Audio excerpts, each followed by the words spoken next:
E aí, pessoal, bem-vindos! Olha, hoje a gente não vai aprender um design pattern novo. A gente vai aprender a sobreviver. Imagina só a cena que eu sei que muita gente já viveu. O dev novo chega todo animado na empresa, recebe o acesso ao repositório e, pá, dá de cara com um monstro. Sabe, funções com 1000 linhas, queries direto no controle, tudo misturado, um caos.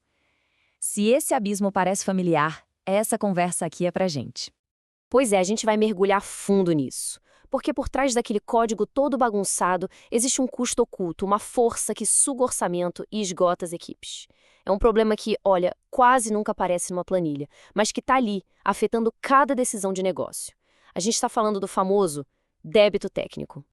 Para entender esse desafio, a gente vai seguir um mapa. Primeiro, vamos identificar esse inimigo invisível que se esconde no código. Depois, a gente vai calcular o custo real dele, que vai muito, mas muito além da programação. A gente vai ver como essa dívida cresce, o preço humano que ela cobra da equipe. E, claro, no final, traçar um plano de fuga estratégico para retomar o controle da situação. Frameworks poderosos como o Laravel são fantásticos, né? Eles dão pra gente uma super velocidade. Só que essa mesma velocidade pode ser uma armadilha. O projeto começa limpo, ágil, mas aí vem a pressão por entrega rápida. E depois a gente arruma isso aqui, vai virando um tijolinho no muro que uma hora simplesmente impede qualquer avanço. E os sintomas são clássicos, né? Quase um ritual de passagem no mundo dev. Controles que viram deuses, fazendo de tudo um pouco, o infame problema de N+1 que acaba com a performance, migrações de banco de dados que viram um labirinto, inconsistência para todo lado e, claro, a ausência quase total de testes. Quem aí nunca viu essa lista? É quase um bingo do código legado. Então, o que é, afinal, esse tal de débito técnico? Pensa nele como uma dívida no cartão de crédito. É o custo do retrabalho que a gente acumula quando pega um atalho agora, em vez de investir um pouquinho mais de tempo para fazer do jeito certo. E, como toda dívida, ela tem juros, e os juros são altos. E olha, esses juros não são só técnicos, não. Vamos sair um pouco do código e olhar para as consequências reais, financeiras, de negócio, que muitas vezes são completamente ignoradas. Agora se liga nesse número. O que ele realmente significa?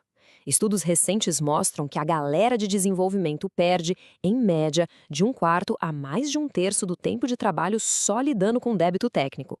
Pensa numa equipe de 10 pessoas. É como se 3 ou 4 delas estivessem dedicadas só a consertar o passado.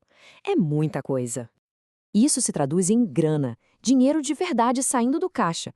Uma fintech de médio porte fez a conta e descobriu que o débito técnico custava para eles quase US$ 1,5 milhão por ano.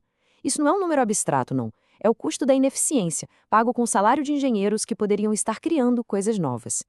E esse gráfico aqui da McKinsey mostra bem a desvantagem competitiva.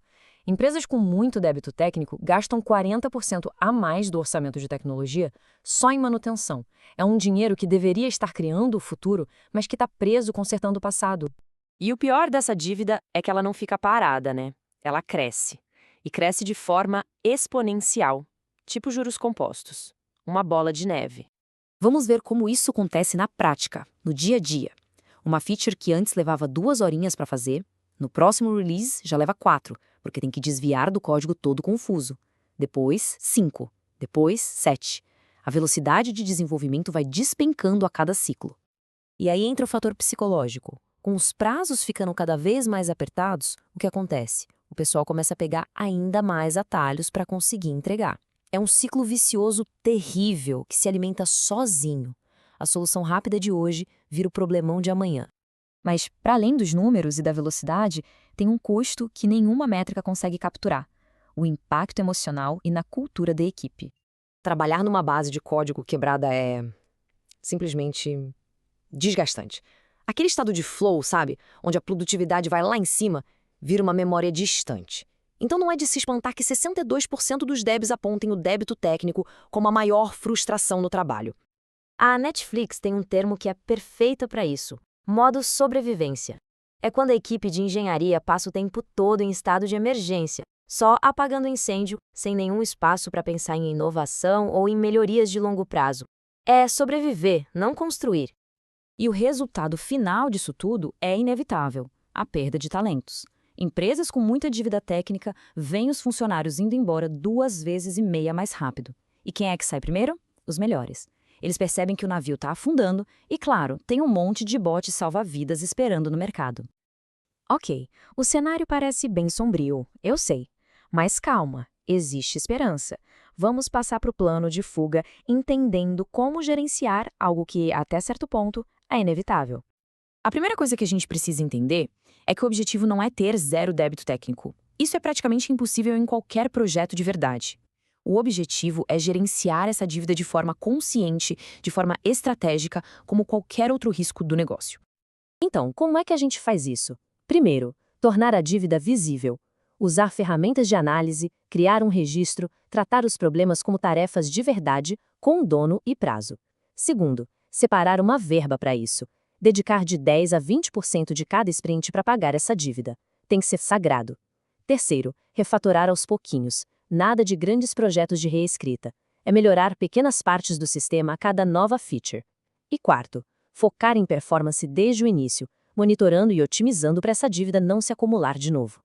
E essa abordagem funciona, tá? O Google, por exemplo, viu o maior aumento de produtividade em 5 anos quando começou a tratar o débito técnico como trabalho de verdade, com responsável, com rastreamento, com tempo alocado. Isso mostra que a estratégia é poderosa.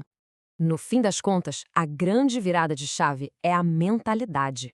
Débito técnico não é só um problema de código que só interessa aos devs. É um problema de negócio. Afeta a velocidade da empresa, a retenção de talentos e, claro, a lucratividade. E isso nos deixa com a pergunta final, que toda a equipe e todo gestor deveria se fazer. A questão não é se a gente vai pagar essa dívida um dia. A questão é quanto ela já está nos custando hoje, em lentidão, em frustração, e quanto mais ela vai custar daqui a 6 meses se a gente continuar empurrando o problema com a barriga.